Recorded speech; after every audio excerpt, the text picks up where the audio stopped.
situaciones muy importantes a nivel personal. En el servicio de socioterapia encontré la asesoría, las herramientas para poder resolver ese tipo de situaciones y poder seguir adelante. Cuando inicié el proceso me sentí sumamente en confianza, cómoda, en un espacio seguro, confidencial, en donde pude expresarme libremente y además no sentirme juzgada, no sentirme obligada a hacer nada, digamos, fuera de lo que yo necesitara. Y lo que se me brindó realmente fue la asesoría para poder yo empezar a desarrollar herramientas a nivel personal que me ayudaran a fortalecer mis habilidades, a fortalecer la toma de decisiones o poder, digamos, hacerla de una mejor manera y poder resolver así todas las situaciones que se me estuviesen presentando. Cuando yo sentí la necesidad de acceder a un tipo de servicio de socioterapia, busqué diferentes opciones y entonces entre mi investigación vi que el colegio nos brindaba este servicio, que además nos lo brindaba de forma gratuita y con mucha flexibilidad en la atención, en los horarios, en los lugares donde podíamos realizar las sesiones y demás. Para mí ha sido muy importante acceder a estos servicios y llevar todo este proceso porque me ha permitido un crecimiento tanto a nivel personal como profesional. Para mí, Mutualidad es un aliado estratégico para mi desarrollo profesional y personal. Si lo pudiera resumir en una sola palabra, sería una alianza.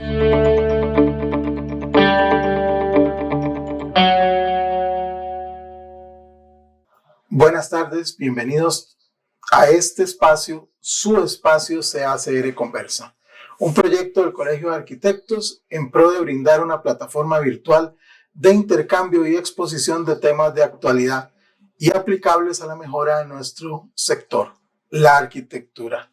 Hoy, con un tema de vital importancia para todos los agremiados del colegio, vamos a hablar sobre la colección de libros que podríamos decir de la casa. Y tenemos, y me permito saludar al colega arquitecto Javier Fonseca de México. Bueno, ¿cómo le va? Muy bien, muchas gracias. Qué gusto tenerlo con nosotros aquí en el Colegio de Arquitectos. Javier es maestro de arquitectura en investigación y docencia, así como también diplomado en gestión ambiental, ambos otorgados por la Universidad Autónoma de México, la UNAM.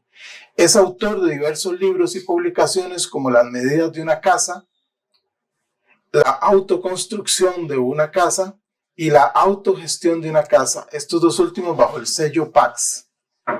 Y bueno, mi nombre es Luis Alberto Monge, coordinador de la revista Hábitat del Colegio de Arquitectos y miembro de la Comisión de Investigación. Damos la bienvenida a las plataformas, a quienes nos acompañan en las distintas plataformas virtuales. Muchas gracias. Les invitamos a participar mediante preguntas y comentarios a lo largo de la presentación en nuestra plataforma de Facebook. Sin más demora, iniciamos este webinar retomando el título. Colección Una Casa. Don Javier, decía John Ruskin que a uno, para escribir un libro, tienen que gustarle los libros, pero también tienen que no gustarle los libros, porque si los libros que hay ya tienen lo que uno quiere publicar, no tiene ningún sentido. ¿Cómo es que su formación, su trabajo lo lleva a formar o a juntar toda esta información tan importante sobre antropometría y un montón de temas más? Pues precisamente por esa inquietud, por esa necesidad de aclarar unas cosas, ¿no? Es que ahora, después de una buena cantidad de años, sigo pensando lo mismo. Y así como diría Ruskin, la idea sería aportar nuevas ideas, ¿no? Y andamos otra vez, pues, aportando nuevas ideas después de muchos años y no hemos parado de hacerlo, ¿no? Por lo mismo, el estar acá con ustedes, lo cual para mí representa un gusto enorme, de veras una satisfacción de volver a ver grandes amigos que tenemos por acá, por Costa Rica, de volver a saludar, de volver a ver estos edificios del Colegio de Arquitectos, de volver a recordar y a reconocer que el Colegio de Arquitectos de Costa Rica y su referente, el Colegio de Arquitectos, Colegio Federado de Ingenieros de Arquitectos, pues es gremialmente un verdadero referente importante para los mexicanos, para los arquitectos mexicanos, y en realidad pues es un modelo en todo el mundo, ¿no? Por lo cual pues les quiero agradecer esta cordial invitación y esta oportunidad de venir hoy acá a platicar con ustedes, ¿no?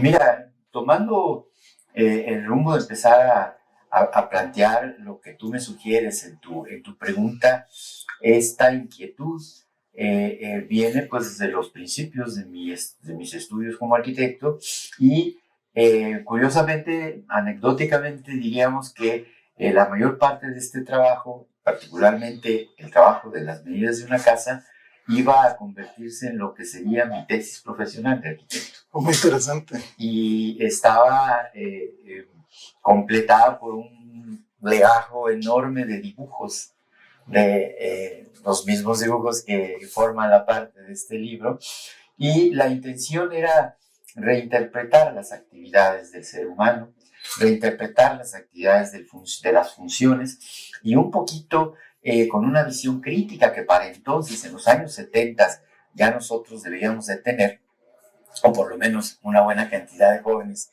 en esos momentos teníamos.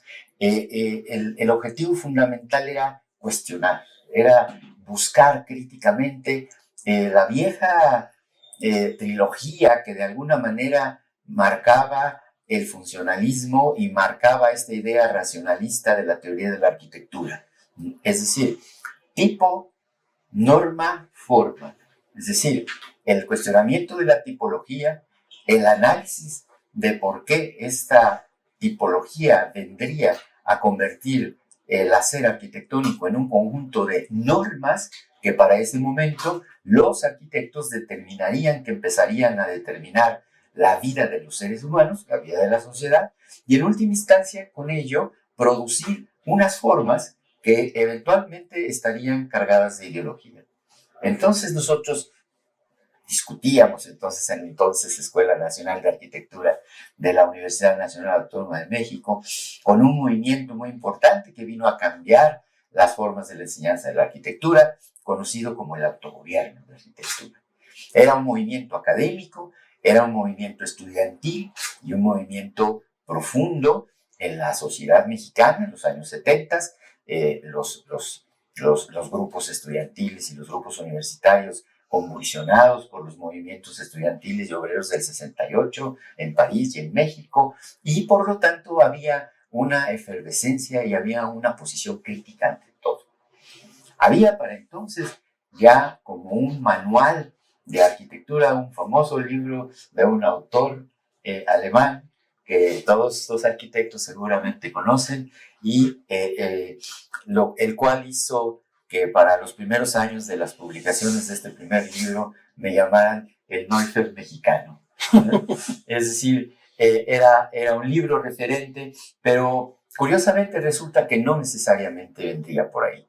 Lo que planteaba, por ejemplo, Neufeld era que yo medía 1,75, lo cual probablemente tú sí, pero yo para nada. Entonces, en un momento determinado, nosotros basamos la mayor parte de los trabajos estadísticos que conformaron la idea de la antropometría sobre mediciones que se había realizado por un equipo de un médico chino que para entonces trabajaba en el Instituto de Nutrición de la Ciudad de México. Y este médico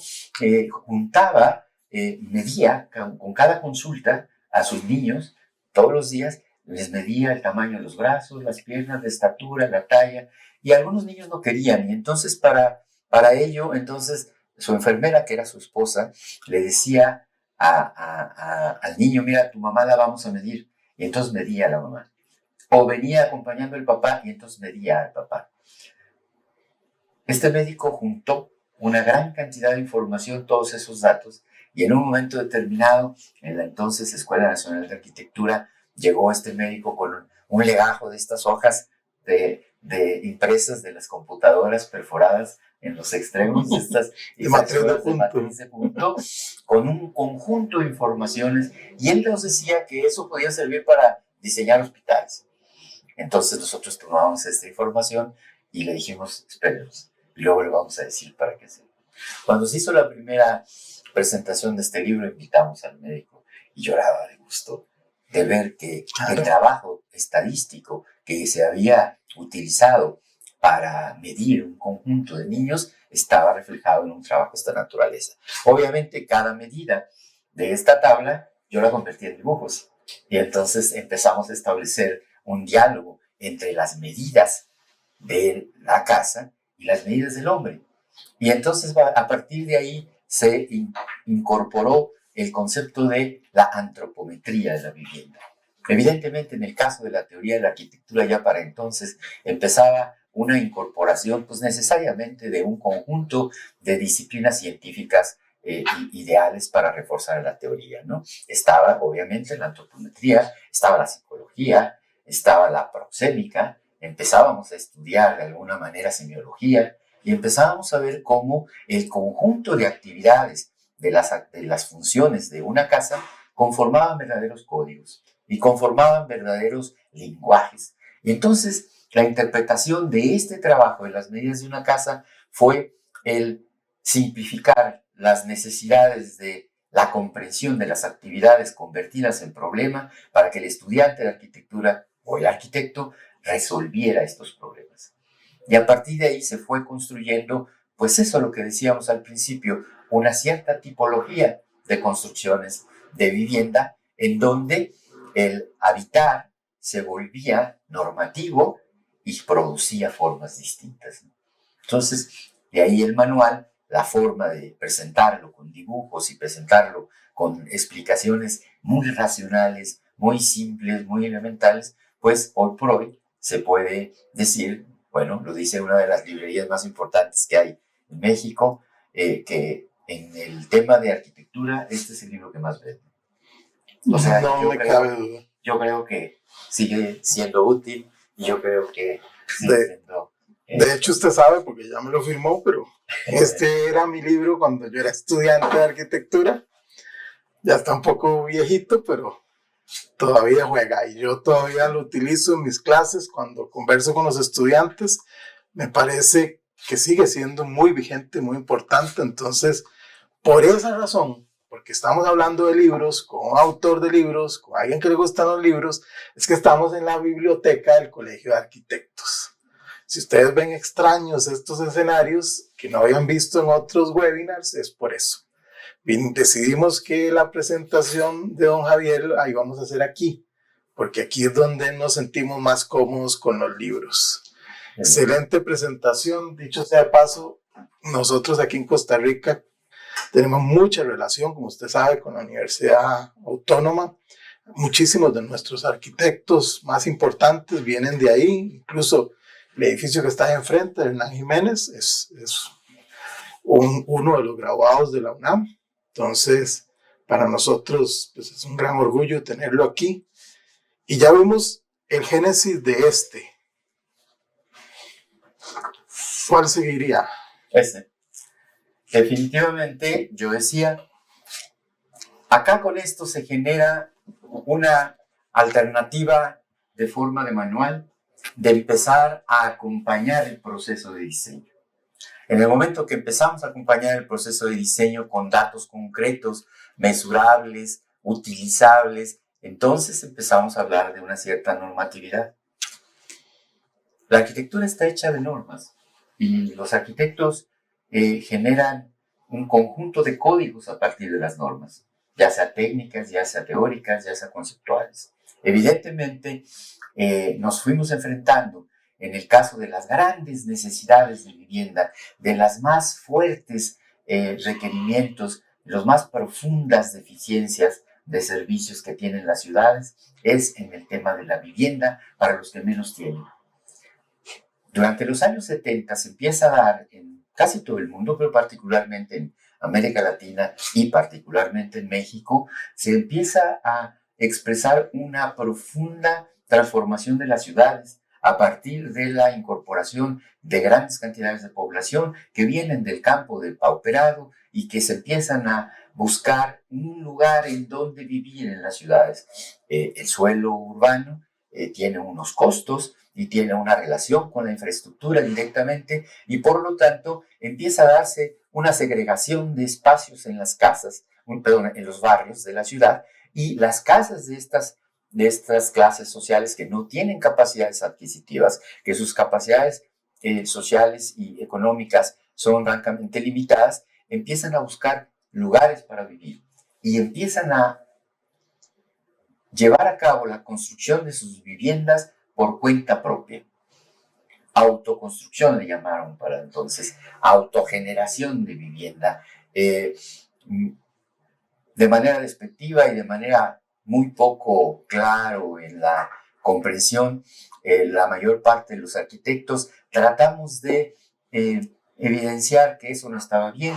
En algunos otros casos, algunos otros sectores de la arquitectura y algunos otros sectores sociales y económicos le dieron espalda al procedimiento y poco a poco la construcción de las viviendas de carácter social se fueron atendiendo a partir de un conjunto de organismos de vivienda desarrollados fundamentalmente por el Estado, los institutos de vivienda, los organismos, los fondos de vivienda, en donde el problema de la vivienda social dejó de ser un problema de los usuarios y se convirtió en un problema de los números. Y entonces la mayoría de los institutos y de las organizaciones que la sociedad había preparado para resolver las grandes necesidades de vivienda de las grandes cantidades de pobladores que venían del campo a la ciudad, tuvieron que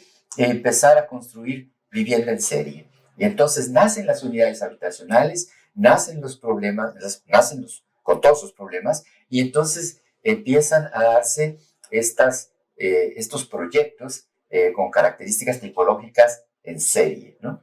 Y lamentablemente entonces manuales como este se vuelven un instrumento y se vuelven una herramienta que no solamente ayudan, sino que sirven casi como norma y se empiezan a buscar en aras de una mayor producción de este tipo de viviendas, empiezan a perder calidad, empiezan a perder calidad espacial y empiezan a perder una serie de sistemas que aparentemente eran benéficos para ciertos grupos sociales y poco a poco se fue cayendo en lo que hoy conocemos como este tipo de vivienda de tipo social que los usuarios pues han ido sufriendo cada vez más las transformaciones impuestas por las necesidades de los costos de producción. Entonces se volvió un problema, se cambió de ser un problema de arquitectura, un problema social, a convertirse en un problema económico. Y entonces la vivienda social era un problema financiero. Y por lo tanto, los usuarios, los verdaderos necesitados de vivienda precaria, de vivienda para los trabajadores, pues sufrió fuertemente. Esta situación genera en las ciudades una necesidad de construir, de seguir construyendo las casas por cuenta propia. Autoconstrucción en cualquier otro tipo de ciudades, las famosas ciudades perdidas en México, villamiserias en algunos otros lados, favelas. En Brasil, villamiserias en Argentina, etc. Se van dando en todas las sociedades, ¿no? Hoy en México, el organismo que mide las estadísticas del INEGI, el Instituto Nacional de Geografía e Investigaciones e Información, INEGI, dice que el 78% de las casas construidas en México han sido construidas sin la intervención de los arquitectos. Un número muy grande. Entonces dijimos, si la gente lo hace por cuenta propia, entonces apoyémoslo técnicamente como arquitectos. Entonces los arquitectos tendríamos que buscar un nuevo paradigma. Cambiemos la forma de apoyar sigamos dando atención a aquella parte, a aquellos grupos sociales que siguen entendiendo un procedimiento de, ¿por qué no?, de práctica profesional neoliberal perfectamente establecida, donde el cliente llega y contrata a un arquitecto y el arquitecto resuelve con sus servicios profesionales para los cuales fue preparado en las universidades, etcétera. Pero existe, y está bien, eso es como normalmente debe realizarse la arquitectura en las sociedades contemporáneas. Pero por otro lado existe esta otra parte, este otro gran grupo de personas que hacen sus casas por cuenta propia. Y entonces dijimos, bueno, primero entonces tendríamos que explicarles cómo hacerlas, y ahí surge la idea de la autogestión de una casa. Es decir, entendiendo a la autogestión como a este procedimiento a través del cual la gente hace las cosas por cuenta propia, con la participación activa en todas las partes del proceso. Y entonces, de esta manera, el arquitecto, que es el experto en el análisis, en la solución, en el estudio y posteriormente en la solución técnica de las construcciones, acompañaría al usuario, acompañaría a las familias para que juntos puedan ir resolviendo la parte técnica y, desde luego, con un profundo respeto sobre las sensaciones de lo que representa y lo que significa en términos simbólicos la sensación de habitar una casa. Y de allí surge un poco la idea de esta colección, ¿no? En donde surge un personaje al cual yo le llamo la señora Pérez, que es pues la señora que está del otro lado de la pantalla, la señora que viene caminando por los pasillos, por la calle, que ha tenido todo el tiempo un sueño de tener a su familia unida, de tener a su familia cómoda, y cada mañana se levanta y piensa, una casa. Por eso el proyecto se llama de esa manera. Dedicado a la señora Pérez. Verán ustedes, al inicio de cada uno de estos textos está dedicado a la señora Pérez, que es esta persona que no sabe aparentemente de arquitectura, pero que con estos libros, con esta colección, tendrá un conjunto de herramientas, un conjunto de apoyos que un arquitecto le ofrece como una posibilidad de llevar a cabo de una manera técnica y de una manera económica mucho más solvente, y en última instancia acompañar el proceso. Si de todos modos se hace de esta forma, bueno, pues hagámoslo conjuntamente. Y finalmente, autoconstrucción de una casa sí es un verdadero manual en donde se le dice cómo construir. Y acá tenemos antropometría de la vivienda, morfología de la vivienda y edilicia de la vivienda. Así es. Y entonces ya acá viene cómo hacer una unidad habitable. Generalmente en los procesos de autoconstrucción la gente le sale más caro, la gente lo realiza sin el apoyo de un arquitecto, de un técnico, y finalmente no sabe qué materiales comprar, compra materiales en demasía, compra materiales que no le sirven, etc. Y acaba por llevar a cabo la construcción de manera tal que le sale hasta 10 veces más cara de lo que pudo haber sido si la casa hubiese sido diseñada, dirigida y construida por un arquitecto desde el punto de vista profesional. Entonces el planteamiento es un esquema propuesto para que los procesos de autoconstrucción, ahora sí, sean técnicamente solventes y sean técnicamente mucho más manejables por la gente. Y entonces incorpora el concepto de unidad habitable. Un cuarto, una habitación, tiene consigo algún complemento, y entonces no construyas primero todos los cimientos y luego todos los muros y luego todos los techos, porque el proceso será muy lento. El proceso de autoconstrucción es un proceso que acompaña la historia de la familia. La familia crece y decrece, la casa crece y decrece. Cuando hay recursos económicos, la casa va. Cuando no hay, la casa se estanca, quedan unas varillas ahí arriba que la gente les pone unas botellas para evitar que caigan los rayos, se convierten en las varillas de la esperanza, ¿no? Allá la gente en algún momento construirá un segundo piso, ¿no? Entonces acá se incorpora un planteamiento de lo que se conoce comunidades habitables, que lleva consigo una interpretación de lo que algunos de los arquitectos más famosos y más interesados en estos procesos de diseño participativo a lo largo de la historia de la arquitectura se han venido dando. Christopher Alexander. Sí, claro. Diseño por patrones. Houbraken, soportes. En fin, hay una gran cantidad de arquitectos que han ido proponiendo sistemas de participación, sistemas de diseño participativo, en el cual, en un momento determinado, se va dando un proceso de construcción para y con la gente. Y este es el tipo de arquitecto alternativo que estamos proponiendo. En mi vida académica, de cerca de 40 años en diferentes universidades, pero fundamentalmente en la Universidad Nacional Autónoma de México, han pasado por mis aulas, por mis clases, una gran cantidad de estudiantes, pero esta gran cantidad de estudiantes ha tenido la oportunidad de trabajar casi siempre en comunidades reales.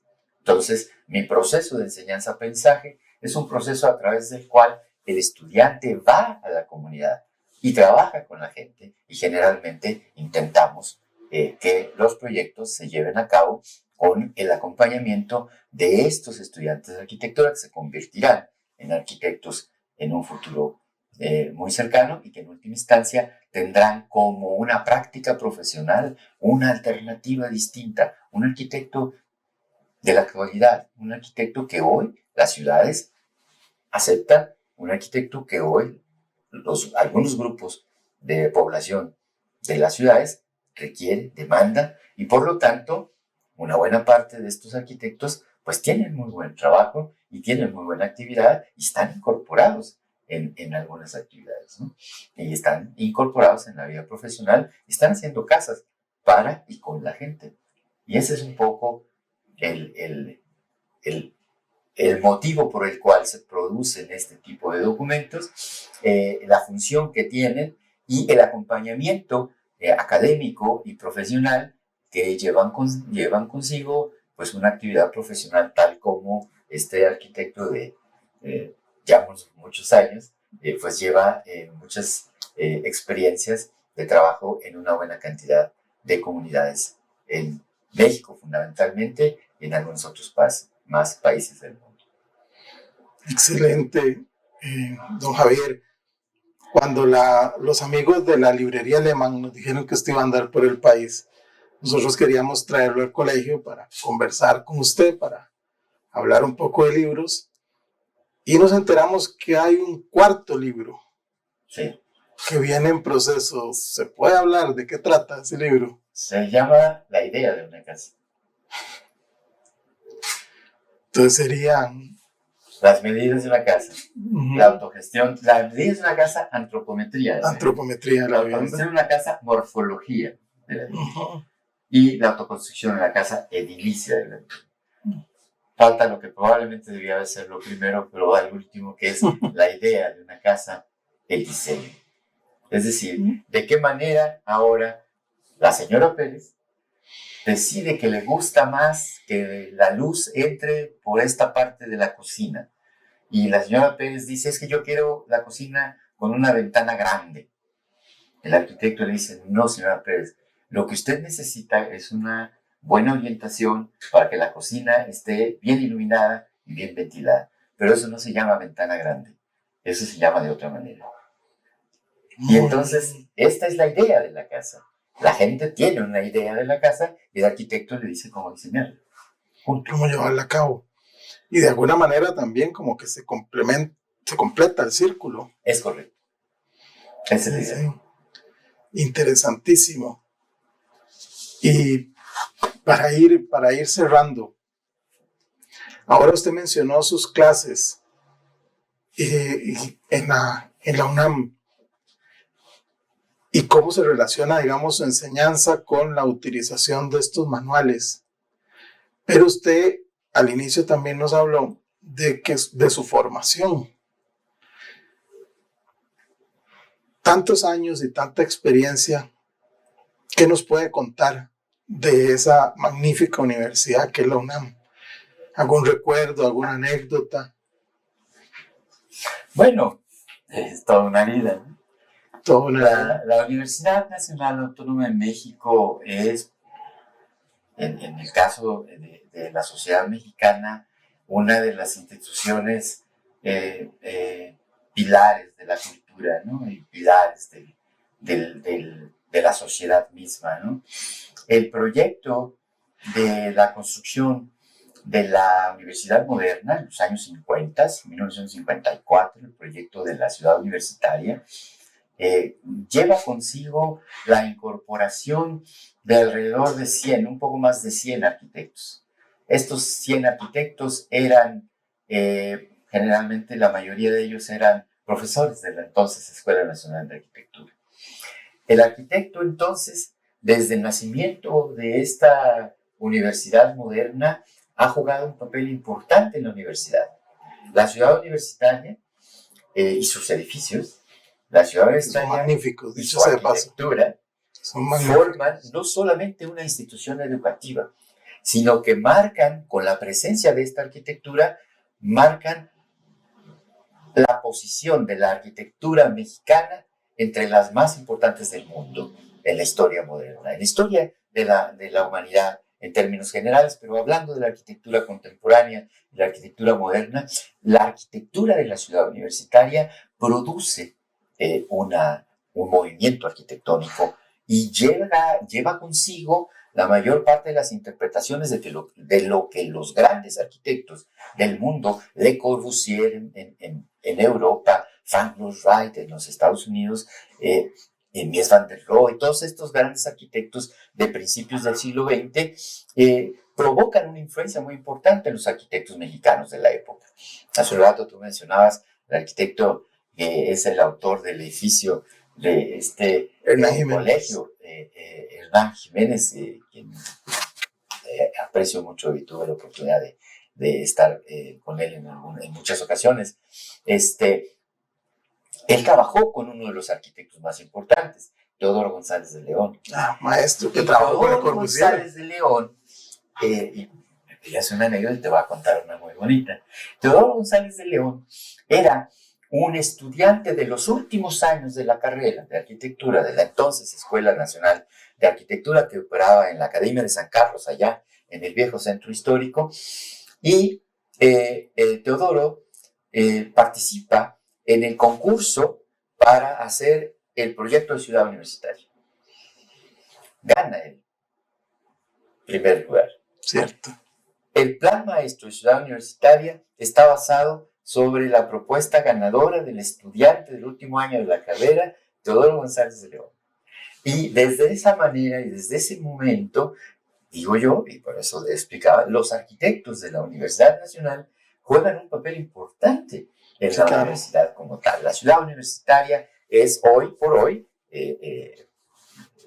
Patrimonio Cultural de la Humanidad por la UNESCO desde 2007 y es uno de los únicos, bueno, ya ahora son más campus universitarios vivos en funciones, en actividades, y entonces el papel, el valor que se le da a la arquitectura en la Universidad Nacional Autónoma de México es intrínseco, es un valor muy importante. Desde luego la presencia artística con el movimiento de integración plástica de los murales que jugaban un papel importantísimo, el muralismo mexicano dentro de toda la cultura internacional, la importancia del movimiento de los grandes muralistas, Diego Rivera, David Alfaro Siqueiros, Ebdens, Chávez Morado, etc.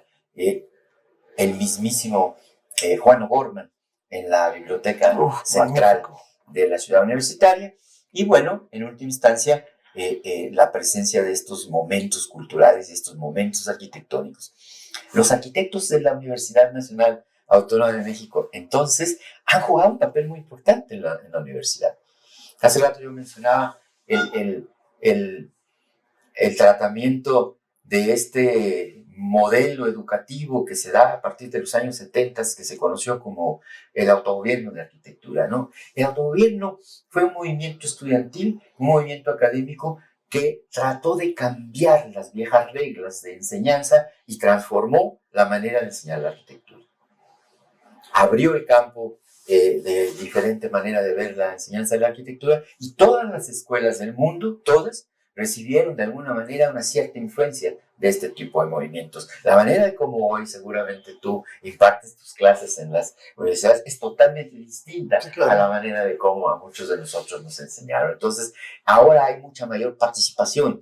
Y hay una cosa muy importante: participación crítica, análisis del conocimiento de la realidad. Y hay una cosa muy importante que se da en la manera de cómo nosotros y un grupo de profesores y un grupo de académicos llevamos muchos años trabajando en nuestra facultad. Producto de este movimiento del autogobierno en los años 70, seguimos pensando que la arquitectura debe de ser un factor de cambio social, y seguimos pensando que la arquitectura debe de aportar claramente las mejores posibilidades de desarrollo de la sociedad para que la sociedad misma tenga la mejor calidad de vida. Y la gente, como diría nuestro gran viejo profesor Carlos González Lobo, en algún momento diría: se trata de que don Juan, el señor que vive en la casa, y su esposa, la señora Pérez, vivan felices. Y ese es el trabajo de los arquitectos. Y llevamos ya más de 40 años trabajando para ello. Y la oportunidad de venir a platicar hoy acá con ustedes, pues para mí es un honor y mucho gusto, y una gran satisfacción que me hayan dado la oportunidad de poder platicar hoy acá con ustedes acerca de esta colección Una Casa, la cual ya está en librerías Lehmann, ya estará próximamente, ya la pueden desde luego a través de las redes y a través de las ventas que se dan por internet, ya lo pueden conseguir. Y bueno, pues ahí están la colección. Ya saben, no pierdan la oportunidad. La librería Lehmann, estos 3 libros y pronto el 4. A mí no me queda más. Yo no me gustaría hacer un cierre después de ese cierre tan interesante que hizo usted. La verdad es que de eso se trata, que la arquitectura pueda convertirse en una actividad de servicio hacia la gente, de que podamos aportar a los que necesitan. Decía Oscar Niemeyer que la mejor arquitectura debería ser la pública, porque es la única a la que los pobres tienen acceso para llegar a la cultura, el arte y la arquitectura. Y yo le agregaría, y la vivienda. Y por eso es importante diseñar buenas viviendas, porque al final de cuentas podemos tener los mejores edificios del mundo, pero lo más importante es que cada uno tenga un techo digno donde vivir. Muchas gracias por acompañarnos y gracias a todos los que nos acompañaron en redes sociales, y nos vemos en la próxima. Gracias a ti. Gracias, don Javier. Gracias a ustedes.